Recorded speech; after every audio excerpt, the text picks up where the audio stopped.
शहरात दिवसेंदिवस अपघाताचे प्रमाण हे वाढलेले आहेत। इतकंच नव्हे तर जड वाहनामुळे अनेक जण जखमी झाले आहेत। काहींनी आपलं जीवही गमावलेला आहे।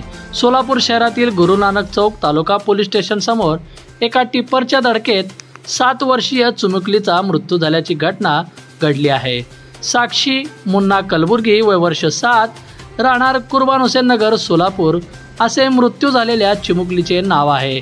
आईबरोबर चिमुकली गाडीवर बसून ट्युशनला जात असताना बेकायदेशीर घुसखोरी केलेल्या टिप्परने धडक दिल्याने तिचा मृत्यू झाला। अपघातानंतर त्यास उपचारासाठी एका खासगी दवाखान्यात दाखल करण्यात आले होते, मात्र डॉक्टरांनी त्याला मृत घोषित केले आहे। अपघातानंतर स्थानिकांनी आक्रोश व्यक्त करत जड वाहनांमुळे अनेक जण आपले जीव गमावत आहे। जड वाहने अजून किती जणांचे जीव घेणार, ही जड वाहने शहरात आलीच कसं असं म्हणत स्थानिकांनी संताप व्यक्त केला। जड वाहने शहरात घुसखोरी करण्यासाठी शहर वाहतूक शाखेचे ट्रॅफिक पोलीस सर्रास हप्ते घेऊन लोकांचा बळी घेण्यासाठी शहरात सर्रास वाहने सोडतात। त्यामुळे उपस्थितांनी ट्रॅफिक पोलिसांचे लचकरे तोडत असल्याचे दिसून आले। आता पाहूया यात किती पोलिसांवर कारवाई होते। खडी वाहतूक हे सोलापूर इल्लीगल आहे, ह्याला कुठल्या प्रकारची परमिशन नाही, तरी तुळजापूर नाक्यावरून पोलीस लोक शिरीमेरी गुन्हे गाड्या सोडतात। असे तर आमच्यासारख्या गोरगरीब लोकांना प्राणाला मुकावं लागतंय।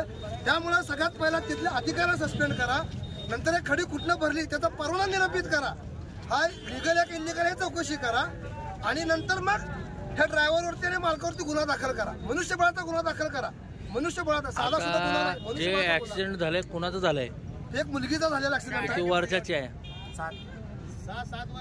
काय झालं तिला? कुठं दुखापत झाली? पायाला मांडीवर दुखापत झाली, चांगलं टायर गेला, बघून काय इथं दिसतच।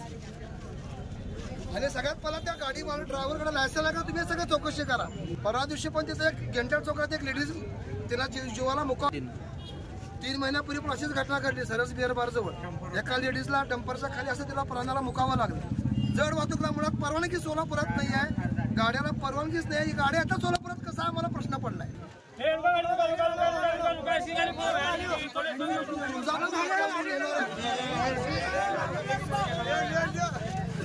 बंधुप्रेम न्यूज चॅनलला लाईक, सबस्क्राईब व बेल आयकॉन दाबायला विसरू नका। धन्यवाद।